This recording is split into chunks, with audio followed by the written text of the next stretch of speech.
Apache abattu et des échanges de frappes. Les négociations ne se déroulent décidément pas dans les meilleures conditions. Entre Téhéran et Washington, mardi soir, l'armée américaine a mené des frappes ciblées contre des installations iraniennes le long du détroit d'Ormuz en réponse à la destruction la veille d'un hélicoptère Apache américain.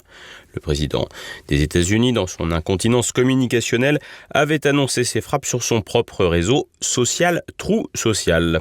Je viens d'être informé par nos forces armées que la nuit dernière, les Iraniens ont abattu l'un de nos hélicoptères Apache, un appareil de pointe, alors qu'il patrouillait au-dessus du détroit d'Ormuz.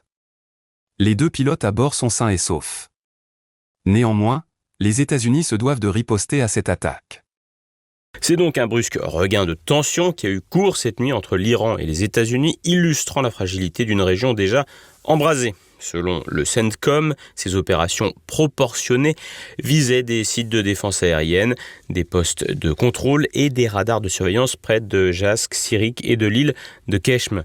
Des explosions ont été rapportées dans ces zones stratégiques cruciales pour le transport mondial d'hydrocarbures. L'Iran n'a pas tardé à riposter. Mercredi matin, les gardiens de la Révolution ont annoncé avoir visé des bases américaines abritées par Bahreïn et la Jordanie. À Bahreïn, des attaques de drones ont visé la 5e flotte américaine, déclenchant des sirènes d'alerte. En Jordanie, Téhéran a revendiqué la destruction de cibles majeures, dont des groupes d'avions F-35 et le centre de commandement d'Azraq.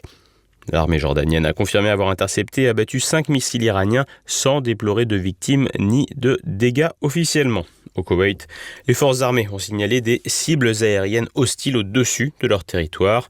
Ces échanges directs marquent la précarité des négociations. Les frappes américaines ont notamment détruit 2 réservoirs d'eau potable à Sirik, dans la province d'Hormozgan, qui fait face à Dubaï dans le sud du pays, privant 20 000 personnes d'approvisionnement en eau dans une région où les températures atteignent 45 à 50 degrés, témoignant une nouvelle fois que les cibles américaines sont aussi parfois civiles.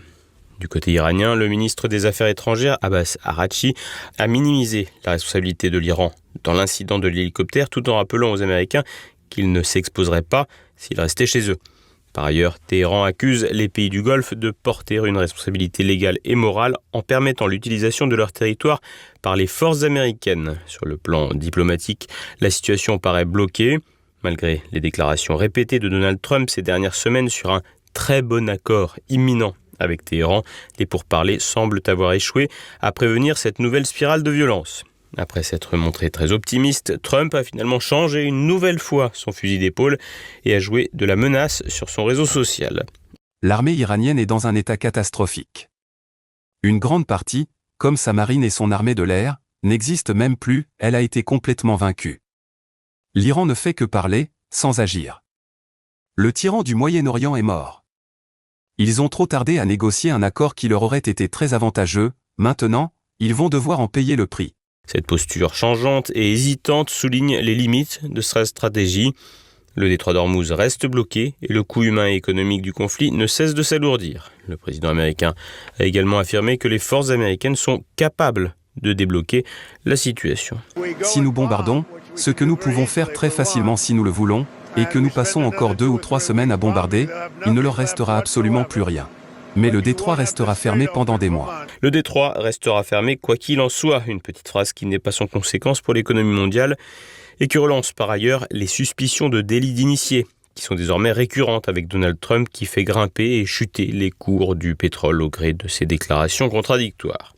Ainsi, après les dernières menaces du président américain, les cours du pétrole se sont envolés. Entre guerre militaire sur le terrain, guerre économique mondiale et nécessité pour le président des États-Unis de ne pas faire pâle figure à quelques mois d'élections décisives aux États-Unis, le conflit en Iran dépend de facteurs très divers et pourrait bien être parti pour durer, même de manière larvée, jusqu'au midterms au moins.